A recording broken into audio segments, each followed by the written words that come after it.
My friends, 2024 is the year of the backlog. I'm locking it in now. I am going to clean up my damn backlog in 2024. That was one of my big gaming goals when I did that video earlier in the year. I said I was going to get through 30 games. 30 backlog games, specifically, in 2024. And I feel like we're making some pretty good progress. We're at the beginning of February right now, and I think I've gotten through 6 or so games. Granted, you know, they're much shorter experiences, the majority of them, but still on track to exceed that 30 mark that I set out to hit, which there are months like February in particular where it's going to be packed with new games, so you don't have to worry about that coverage going away or anything on the channel. I still will be going through and playing the new games, Final Fantasy VII Rebirth and Pacific Drive and Banisher's Ghost of New Eden. I think I'm even going to check out Grand Blue Fantasy, the, open world, I think it's open world JRPG, like action RPG style combat. So I still will be playing new games and covering them here on the channel as well. But this video, we're diving straight into the backlog, just solely focusing on backlog titles. I felt like separating the two, having, videos that are specifically focused on new games, videos specifically focused on backlog games, that might be a decent way of shortening up the content a little bit in 2024. But as with everything I do on the channel, I want to hear your feedback. Let me know how you feel about the changes and all that. That way I can make sure I'm getting you all the content that you want to watch. But without further ado, let's go ahead and kick off this video, and I'll go ahead and get through, I'll rapid fire run through a couple of these that I'll be talking about more in depth, or actually with the first one. We'll talk about Grand Theft Auto Vice City first, because I did that full 35 plus minute review for San Andreas, but I didn't get to talk about Vice City much at all. And I love the original, from 2002. It's one of my favorite games of all time. The, OG Vice City. But goodness gracious, man, they butchered the shit out of this remaster of Vice City. The remaster of San Andreas was great. They cleaned it up quite a bit with checkpoint systems, and none of the missions really bugged out on me. I didn't run into any of the same issues in San Andreas that I did with Vice City. There were so many instances of game-breaking bugs that you would just have to slog your way through in Vice City, where, companion characters are just totally glitching out, running into walls, not getting in your car to even begin, forward with progressing the mission. It's a really hard game to finish, and no fault of your own. It's just this game, it gives you such a hard time to reach that final destination, to reach that finish line. But I did end up slogging through it, ended up finishing it. And listen, there are of course redeeming characteristics within this world. You're talking about Vice City, Grand Theft Auto Vice City, one of the greatest games ever made, one of the greatest worlds to exist inside of in video game form. When you're just roaming around Vice City and taking in the sights and the sounds, it is absolutely stunning, absolutely beautiful. And I can appreciate some of the modern overhauls with the lighting systems, and there are real visual touch-ups to the character models, to the world, not having the world feel as flat, not having the world feel as low res. This is definitely, you do see the visual touch-ups immediately when booting up the Vice City Definitive Edition remaster. But none of that really matters when they make it damn near impossible just to finish the fucking game, just for this thing to not glitch out of its head. And it's so bizarre, like I said, because I could count on one hand the issues that I had with San Andreas and the Definitive Edition remaster of that. It's just, I don't know why that same attention to detail wasn't poured into Vice City. While I know San Andreas sold better than Vice City back in the day, I always look at, or I think it sold better than Vice City back in the day. I could be wrong on that. You can correct me in the comments, but I always looked at Vice City as kind of the most nostalgic, most just universally beloved GTA title. And for that one to be so rough, and I haven't played GTA 3 yet, so I'm really worried about going back to Grand Theft Auto 3. Is that going to be in the same state as Vice City? And I mean, even just the simple feature of the checkpoint system, it's I don't really understand at all why more checkpoints weren't thoroughly implemented throughout this experience in Vice City. That would have Because some of those issues that you run into with your characters and companions just totally glitching out, if you had more frequent checkpoints in place, that wouldn't be as painfully fucking annoying. Because it's like, okay, cool. My character's glitching the hell out, but if I just boot this back up, I go back a minute, I lose a minute or two of progress. But maybe in one of these attempts while I'm booting the game back up, my companion character will do what they're supposed to fucking do in this mission. But instead, it's like, no, I'm going to have to drive all the way back to where we go and do this heist. I'm going to drive from the club to go and do the heist. And then when you start glitching out, I'm going back to the club, driving back to the bank to do the heist. And you're just repeating this circle over and over. You're stuck in this loop. And it's like, man, this is already a pretty long game and you're just making it that much longer. It's a really tedious experience. I'm not going to like really go in and give a review score for Grand Theft Auto Vice City because I don't feel that this was an appropriate way to like re-experience that game and that world. But I will say for the Definitive Edition version of Vice City, absolutely avoid it at all cost. I would absolutely not recommend picking this thing up. Like if you're looking to buy the Definitive Edition for Grand Theft Auto and the main game you're looking to play is Vice City, avoid. Off the top of my head, Vice City, the OG, that's like in the high 8s, low 9 range. This is like 6s, barely 6s. But to talk about a game that is absolutely not in the 6s, Wolfenstein, The New Order, finally got around to this. I wanted to check this out before the Indiana Jones game just to get some sort of insight into what I can expect from that game. And goodness gracious, man, this thing is rock solid. I pretty much all of my worries about Indiana Jones being a first-person game, I really wanted it to be third-person. But pretty much all of my worries after playing Wolfenstein, The New Order, pretty much all of those worries were alleviated throughout the window. I was like, damn, this is so cinematic, so story-driven. Like, they really put everything into telling these stories. And you're seeing your character quite frequently in the cutscenes, and you still have investment in these character arcs because they are hitting you over and over and over again with in-depth, beautifully constructed cinematic moments. And I think that was my main thing where it's like, man, with Indiana Jones, you know, you're talking about this iconic licensed character that you're able to get, and the first one that Xbox is able to get, and it's going to be a first-person game, but how much they lean into those cinematic cutscenes and how often you see your character in those moments, I can actually kind of see what they're wanting to do, especially when rewatching that Indiana Jones trailer. I'm like, oh, okay, I think I kind of get an idea for what you guys are trying to lay out here after playing Wolfenstein. But yeah, man, this game, Wolfenstein The New Order, it's one of the best first-person shooter stories that I've ever played. It's up there with like BioShock. I don't really know which of the two I would put above, but they're definitely, off the top of my head right now, I would say they're 1 and 2 for my favorite first-person shooter stories of all time. Titanfall 2 is up there as well. Half-Life 2, okay, there's some good ones, but I think I would say it's definitely in that upper echelon, like top 3-ish first-person shooter stories I've ever played. And the thing that makes it hit so hard, in my opinion, is the linearity, the focus, the concise nature to Wolfenstein The New Order. You're not meandering with side quests galore. You might have a character that wants you to do some little task or whatever, but it's you can avoid all side quests, and it feels, at least in my experience, like you're missing nothing.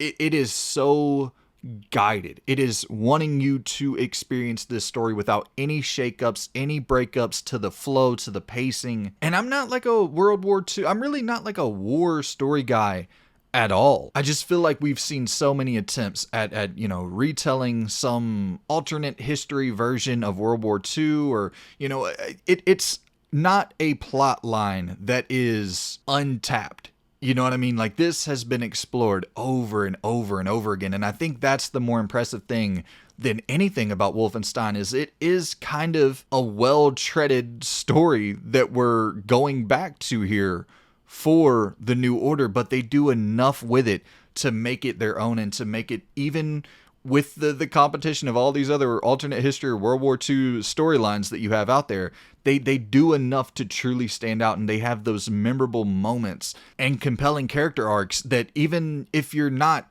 enamored with another World War II story, you actually give a shit about seeing the entirety of these characters' stories develop throughout the game. And not to, go into any spoiler territory here, but I will say the Star Spangled Banner. I'll just leave it there. I'm not even like a hoorah, USA, USA. Like, that's not really my demeanor. But boy, you feel like a damn patriot in that moment. But really the baseline of the game, like, it's as much of a love story as it is a war story. And I love the setup there where you're being nursed back to health by your potential romantic interest throughout the game. And then she ends up getting captured. And this is really early on in the game, so I'm not, spoiling anything, but that becomes like a clear focus of going and finding her and making sure no harm is done to her, as she was like trying to nurse you back to health in this asylum of sorts. And really dealing with that dynamic of the PTSD and the love story, and trying to figure out there's certain times where it's like, man, this seems a little too good to be true. What's going on here? Like, is this all happening in reality? So then that sort of begins playing a factor in your mind as you're going throughout the game. And listen, having the World War II backdrop and slaughtering Nazis, like, that's always going to be a fun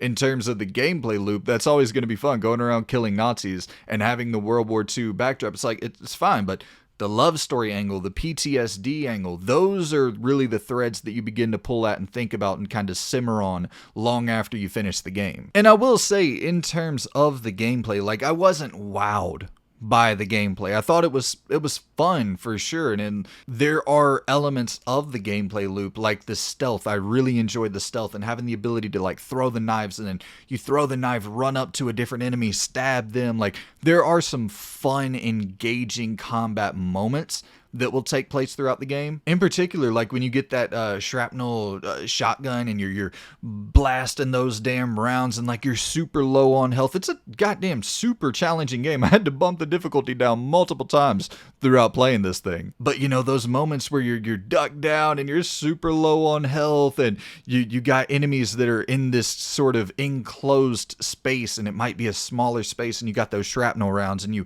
go and you blast the floor because you're too scared to really rush in. You just blast the floor, and you see those bullets ricocheting from wall to wall, and you're just hoping that they hit an enemy, or that it bounces off one enemy and lands on into another one. Like, there are those pretty exhilarating first-person shooter combat moments where you are stressed the hell out thinking, am I going to be able to get through this? I don't want to start back over from the checkpoint, which the checkpointing systems are fine. They're totally fair, but it doesn't take away from the fact that some of those moments are really, really tense, anxiety inducing, just super, super tense moments that leave like a lasting impression on the player. And I really loved the skill tree, how they adapted the skill tree into forcing you into kind of playing different styles. And they want you to, if you want to get your full stealth tree unlocked, you have to do these weird specific things that you might not typically do. Like, you have to kill 10 enemies with knife throws. It's like, okay, maybe that wouldn't have been a style that I naturally leaned towards, but after I started getting used to it, because I wanted to get that stealth skill tree maxed out because I enjoyed playing in stealth, now I'm like throwing knives more, and I'm like getting more accustomed to how that feels in the flow of gameplay. And I always really enjoy that in games whenever a developer is encouraging you to experiment.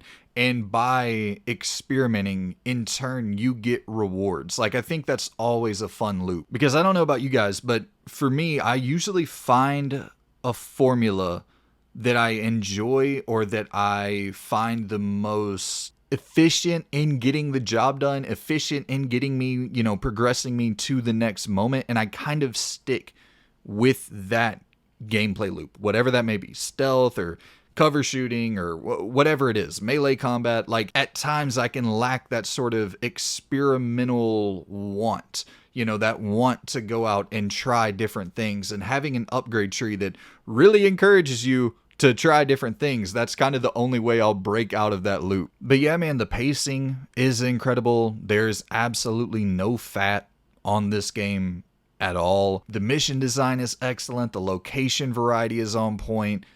I have very few complaints with this game. The one thing, the one kind of standout issue I had with the game, that it wasn't like a reoccurring, constantly annoying thing that was popping up, but when it did pop up, I was like, oh man, this is gonna suck. And those were the sections where you had to go back to your home base and interact with different people, and you're just kind of meandering around trying to find everybody, or I'm gonna go down and I'm gonna find this different welding equipment, or whatever the hell little menial tasks you're being sent out to do. Like, that shit could get a bit frustrating, but at the end of the day, that one minor nitpick across this glorious campaign, I'll happily take having that one issue that maybe took up 15-20 minutes of my time throughout this 5-6 hour experience. So yeah, overall, man, I mean, this was really a treat to play through, a treat to go through. I'm definitely going to play through Wolfenstein 2 this year. I would like to play through all of them, but I'll definitely get through the second one because I've heard that that is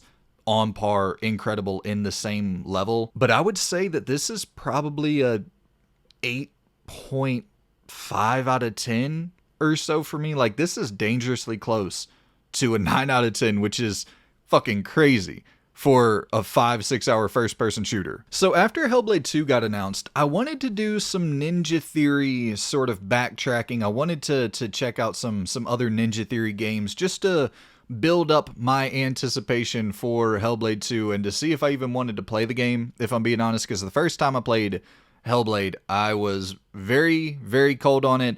And so I went back to it. I also played Enslaved, Odyssey to the West, which we'll talk about Hellblade first. So when I look at Hellblade 2, I'm like, damn, dude, you know, this is one of the most visually appealing, just stunning, high level of graphical fidelity games on offer. And I'm looking at it and I'm like, damn, dude, I really want to play that. You know what I mean? Like, that's the weird conundrum to be in, where I played a little bit of Hellblade 1, a couple hours, and I just thought it was so boring. So I went back to it, I finished it, and I like aspects of Hellblade 1. I just think that it's just a boring game, man. It's a boring game.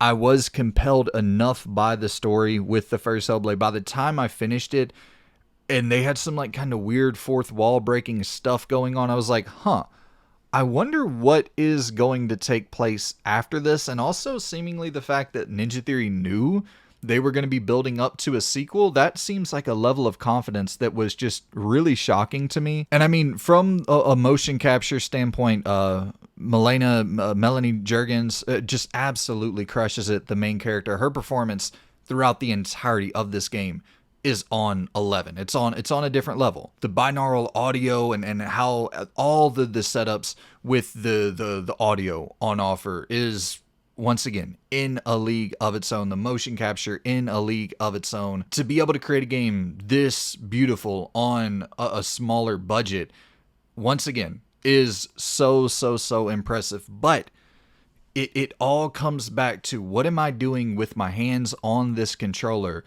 And is that part of the game compelling? Because that is, you know, it's a game. You have to engage with it. It is an interactive medium. I just was so bored by this experience from a gameplay standpoint. I just kept thinking to myself, if I could just watch this, which obviously I could just watch a 3-hour Let's Play or whatever of the game. But like, I don't watch Twitch and streams. Like, I don't watch people play games ever. I've never had any interest in that at all. I want to play the games myself. I want to get the experience myself. I want to understand from a mechanical level, from a storytelling level, and not have really any sort of outside influence in shaping that opinion. And plus, I just find playing the game myself more fun than watching someone else play it, from a selfish standpoint, I guess. But I don't know, that might not be the case with Hellblade. There are moments, and I will say this, when you get out of that first section of Hellblade, like the kind of forestry sections where you're going through these different portals and it's opening up new dimensions. And oh, now if I look through the portal this way and then slowly back out, it reveals that this one side of this stairwell kind of pieces together, and I can now reach this different location that I was previously unable to reach before looking at this portal from this certain perspective. And those vast, more kind of open sections where you're in, the forest or whatever the hell you want to call it,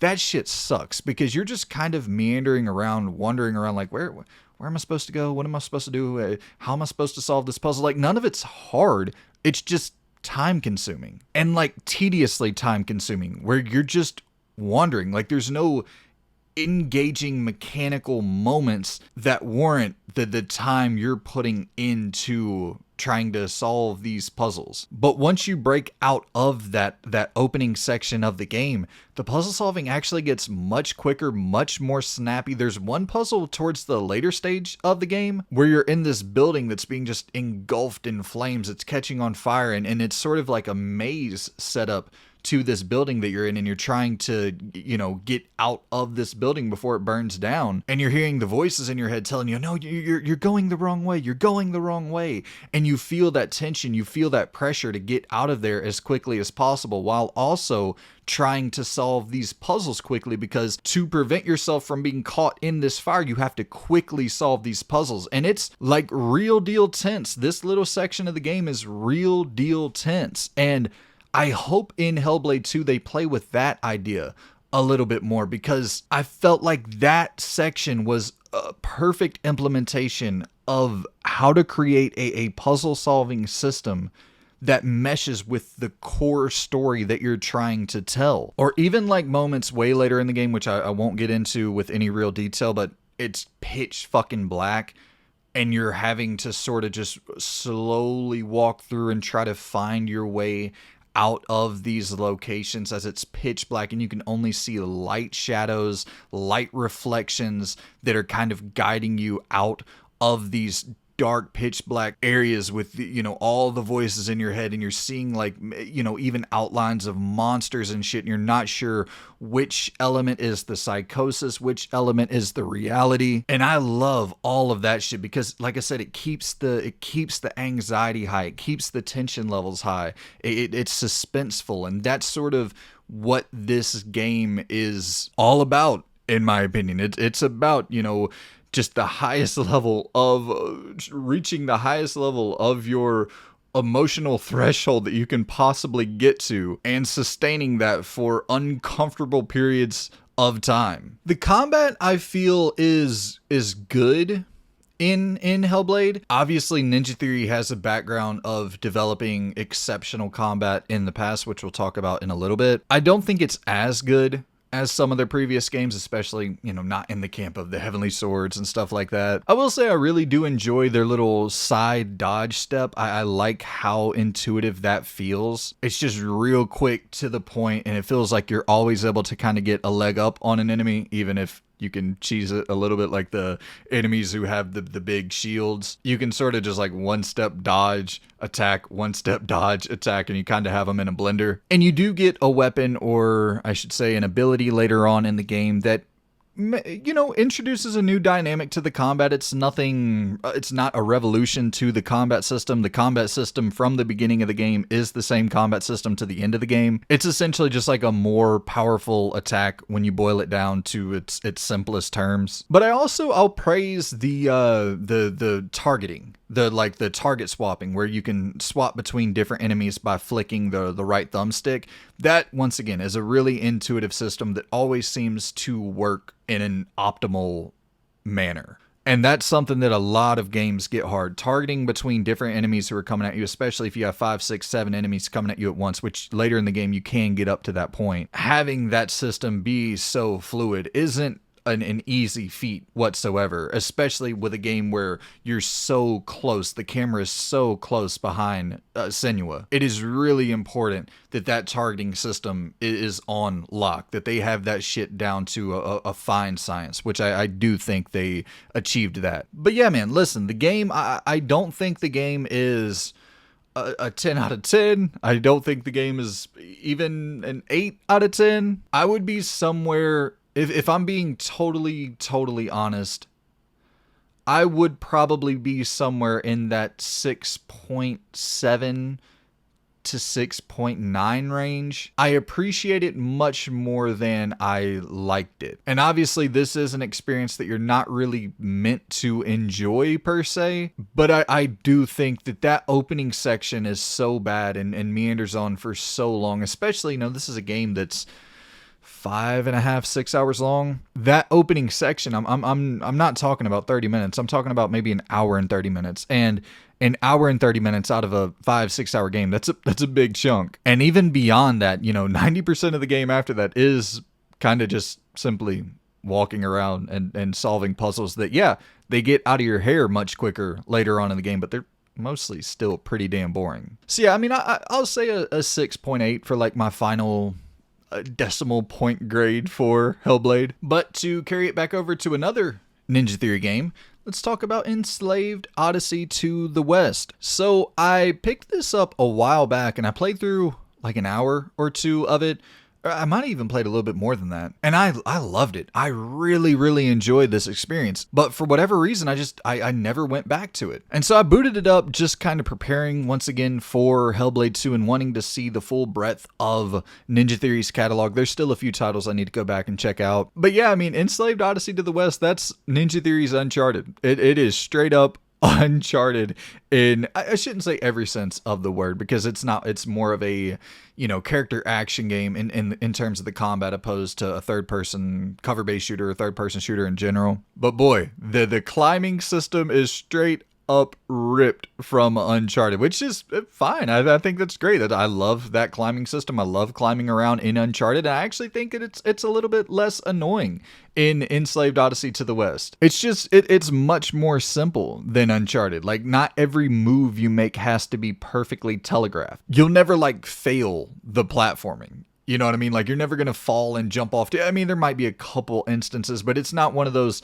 platforming loops where you're about to, try to make this jump and you fall and you start back over and try again. Like, it's just another method of traversal in this game that allows you to do something more interesting than just kind of walking from point A to point B. And really across the board, this is just a pretty easy game in every sense of the word. I played it on the normal difficulty, maybe died 4 or 5 times throughout the game. It's a delight to go through. It's a really well told, well set up story of these two characters who are enslaved on this ship amongst, a bunch of other people who are enslaved on this ship, but they end up breaking out and they have this relationship that is really interesting and evolves throughout the course of the game, where the main dude, his name is Monkey. The lady, her name is Trip. And Trip definitely isn't trusting of Monkey, as when she is evacuating, she hops into this pod that, grants her freedom, but Monkey kind of jumps on top of the pod and then they crash down into Earth together. But while Monkey is knocked out, she takes this headband, which the enslaver of the people on the ship, they were using this headband, and you see it early on in the game where the employees of the ship, they have to wear those headbands, and they can terminate these motherfuckers at a moment's notice, and they're being watched full time, and then they can hear everything they're saying, and then just talking to different prisoners and shit, they can kill them instantly. So there's some feature implemented into this helmet that will allow the person who is operating and controlling the helmet to kill the people wearing it instantly. And while Monkey is knocked out, this Trip lady, she puts the helmet that she had on to Monkey. And so he is now at her beck and call. He has to do everything that she says. So there's obviously not a trusting relationship throughout, the earlier parts of the game. But Monkey is this big brute force kind of badass motherfucker who's going into combat. He's the character that you're controlling throughout the game, and he's taking care of combat, and she's kind of, more of the strategic planner at times, and you can actually send her commands, like for her to distract enemies or for her to run from cover to cover, and she can also heal you within this menu system, and you can also get all of your upgrades through that command system interaction with her. But that story is really fucking fascinating to watch play out throughout the game, and then seeing the budding relationship between the two of them throughout the course of the game. And you get there's a character named Pigsy that pops up, just the cutest. Honestly, I get a lot of Beyond Good and Evil energy from this game. I mean, there's even, the themes that are being touched upon with the enslavement of these different peoples, very similar to Beyond Good and Evil, and just how some of these characters look. Like Pigsy looks very similar to Paige, but just a more, the next generation version of that. And the cutscenes look really goddamn good. The character models look great. The voice acting is tremendous throughout the game. You get like a cool little cloud hoverboard that you're able to use, and just kind of roaming around this world with this cloud hoverboard that introduces a mildly extreme sports angle at times, and you can even use it in combat as you're trying to escape like these big bosses, or to tail these big bosses to catch them in time. And you do a little QTE attack to be able to down the enemy. And they have like these cool chase scenes, and they're just doing enough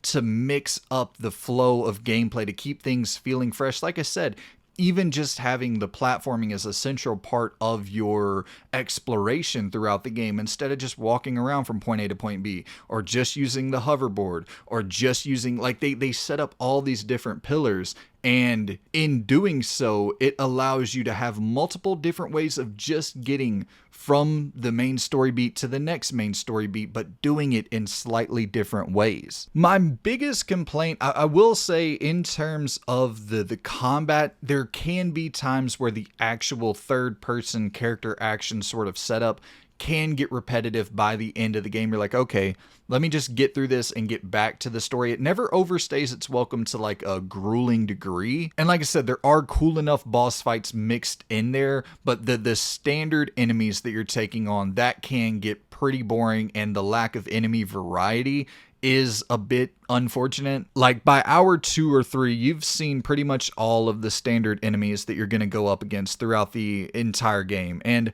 it's a bit of a bummer, but like I said, it is cool that they mix in some fun boss encounters and fun little puzzle solving sections in through there. They do a good job of not just solely putting you into a character action experience and having you go over and over again with that same loop, fighting the same exact enemies. They do enough different things intermixed throughout that. I really like this game a lot, man. Like for an overall, 1 out of 10 rating system, I'd probably go 8.2, 8.3 for this thing. I also played through and finished Star Wars Battlefront 2 for the first time. I guess I should say, played through the story. I'd always wanted to play. I knew the story was super short, and just kind of wanted to burn through it real quick. I heard some okay things about it, and I'll keep my thoughts short on Star Wars Battlefront 2.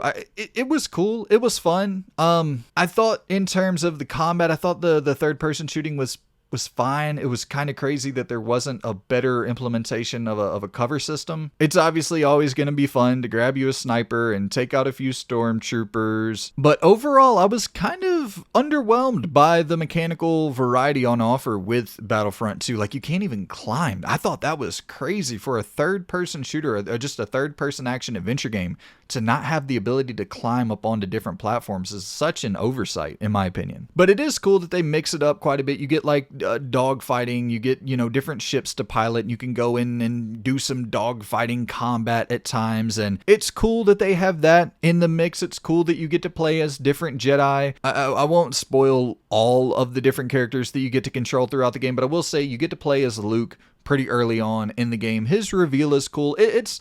And, it's a fine enough system with the lightsaber. It actually harkens back more to Jedi Knight, Jedi Academy, and that earlier era compared to something like Jedi Fallen Order. But that kind of becomes the real issue with this game in the story. Is it's a 3-ish hour campaign, and it ends up feeling more like a bite-sized fan servicey experience more than it feels like a fully fleshed out from the ground up Star Wars story. Because the base setup is really fucking compelling.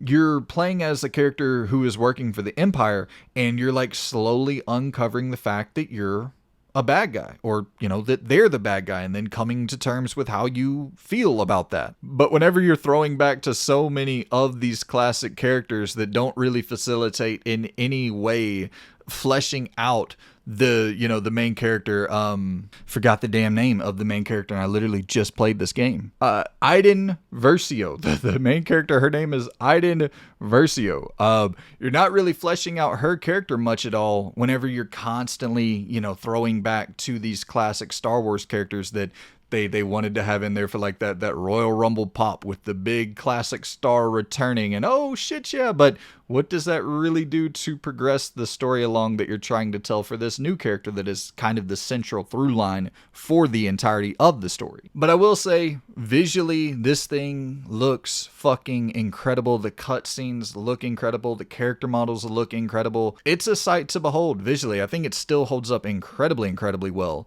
from a visual standpoint. I believe it came out in 2017. So you're talking about a fucking 7-year-old game, 7-year-old game. Like, this looks better than most modern games. So yeah, for like a little bite-sized experience, 3-hour Star Wars story, I'd say somewhere 7.3, 7.4 or so. And the last game that we'll talk about here, and I'll hop out of your hair, is Spec Ops: The Line. So I wanted to play through this. Obviously, I'm sure a lot of you have already saw that it was being delisted from all these different storefronts. I think it's totally, I don't think you can buy it anywhere at this point. And obviously the resellers did what the resellers do. They marked up the prices for the physical copy. Thankfully, I already had a copy of the game, and it is backwards compatible through the Series X. So I just wanted to go ahead, play this thing before any more weird shit happens. And I am blown away by how good this is. This is, once again, like I said, I'm not a big war story guy. This is unfucking believable.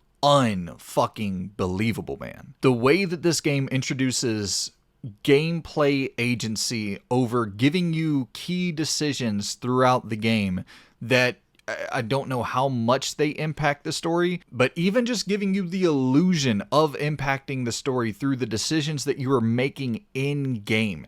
That shit hits so hard. Listen, I love dialogue decisions as much as the next guy. I love that shit. Any game that has dialogue decisions, I'm like immediately like a fucking moth to a flame. But there is something special about playing with this medium where, you know, you have a gun in your hand. Now think about how the fuck you're using it. And then being able to use that to potentially impact later story moments. And also using it to create a story, a war story that really, I mean, it fucking goes there, dude. It really goes there. It pulls absolutely no punches whatsoever. And having that, you know, setup of just even the setting alone of Dubai is such a unique setting to explore. And what they do with these high-rise, you know, buildings, these high-rise locations that you're seeing, and also the environmental destruction throughout this game. I mean, you boot up the game and you're in the helicopter just blasting. You're fucking blasting these oncoming helicopters that are trying to take you out, and you're seeing the windows of these fucking huge buildings just shattering around you. You're ripping through curtains. You're ripping through fucking like satellite systems or you know, the systems that they set up for the bands to perform on the rooftops of these buildings. You're seeing the explosions taking place, and it's like, it's so sick because, yeah, it's one of those testosterone increasing sort of video games. When you're playing it, you're definitely feeling your testosterone increase by at least a 10% margin or so. But, and not to be corny or cliche here, but your empathy levels, your compassion levels, like that's really if testosterone is boosted by 10%, your empathy and compassion by the end of the game is boosted by fucking 50%. And that is something that war stories rarely do, in my opinion. It is a lot of that hoorah shit, and you're talking about, you know, you're talking about civilian lives being lost. You're talking about casualties in mass. And I'm not a hippy dippy dude at all, but you're talking about human life. And it's not like these are things that actually took place. You know, when you're retelling all these different stories from previous wars, like you're talking about thousands upon thousands of lives being lost, and that subject matter is so precious. And I often feel like the glorification of real world events, real world mass murder that took place. Once again, not to get on my fucking high horse here, because I don't give a shit what type of media people consume or what they find enjoyable, whatever, but to really kind of lean into the real world ramifications of the PTSD and all of that shit that's taking place in Spec Ops The Line, and also the real world fact that a lot of the time the good guy that's presented to you in the media is not the fucking good guy in reality. But also, like, as the main character, you're doing a lot of fucked up ass shit just to survive in this game. Like, it's not a matter of, oh, I'm choosing to do a bunch of heinous shit. Like, that's the shit that I wish was pulled at and kind of touched upon more in war stories, is the fact that this is the highest level of stakes that a human could possibly ever put themselves in. And with that is going to come some of the most complicated scenarios you'll ever see in your fucking life. And the morality of like good and evil and like it doesn't even compute on a level of like normal civilian behavior. And yeah, I could go on and on about this game and the different philosophical sort of threads that they pull at. I think it's a fascinating fucking game, but it's also a great fucking video game to play the game, to engage with the moment-to-moment gameplay. It is tremendous, man. It's challenging as shit, but like the perfect degree of challenge, in my opinion, where you got your checkpoints laid out. You're not, you know, going back 10, 15 minutes to replay some shit where you died at the very end of this encounter. Or at least that doesn't happen too often. It happens a time or two and that can be annoying. But it's all laid out well. The weapon variety is perfect. Each weapon feels so different from one another, even if they're in the same class of pistol, shotgun, assault rifle, whatever the case may be. They do a great job of making each weapon feel distinct. From a visual standpoint, it still looks amazing. It's whenever you see like you know, you can shoot out different windows and create sort of like, obviously you're in Dubai, there's sand everywhere. You can shoot out these different windows and have sand just sort of over fucking flow through this building, and it'll take out multiple enemies at once. Or you shoot at the fish tank or whatever, this huge ass aquarium, you're shooting at this tank and the water just comes rushing down, taking out enemies. And how they play with the physics for all of those moments, and just how great that you know, destruction looks when it's taking place. Like, it's a sight to behold. It's a treat visually. Man, I could go on and on about this game. It's absolutely incredible. Like a 8.7 out of 10. I would recommend everyone to play it. Unfortunately, like I said, it has gone up just ridiculously through fucking Take-Two and then the weird licensing agreement and it being pulled off all the storefronts. We gotta figure out the perpetual licensing agreement for, you know, these different music tracks, which I'm sure is what caused the issues here, which the music is so fucking good in the game too. Like that, the music always hits at 11. It always feels perfect, fits perfect for what you're doing in the game. So even if they do re-release it or whatever and it's with different music, I don't know. It's a real bummer, and it's a real bummer that it's now on the physical market gone up to a ridiculous degree. But if you do have a copy of it laying around, or if you can, you know, find some ways of accessing this game, I would highly recommend checking out Spec Ops The Line. It's a treat. It's a real treat, and it's a thought-provoking, emotional experience, but also badass as hell. The gameplay is fucking sick. So that is going to be it for me, my people. I appreciate y'all for tuning in. I appreciate y'all for stopping by for this ramble, going through a little backlog ramble here today. If you enjoyed the video, consider liking it, subscribing, commenting. All that good shit helps out the channel by boosting it through the old YouTube algorithms. But yeah, man, hit me in the comments with what you have been playing. Let me know if you enjoy this format of separating the new games and the backlog games to kind of make them a bit more concise. I know it's still a bit of a ramble fest here, but not as bad as, you know, instead of an hour and 40 minutes, we'll do 30-40 minutes. But let me know how you feel about the changes. I always want to make sure that I am giving you all the style of content you want. So hit me in the comments down below with that. Let me know what you've been playing, all of that good shit, and I will see you good people in the next episode. Goodbye.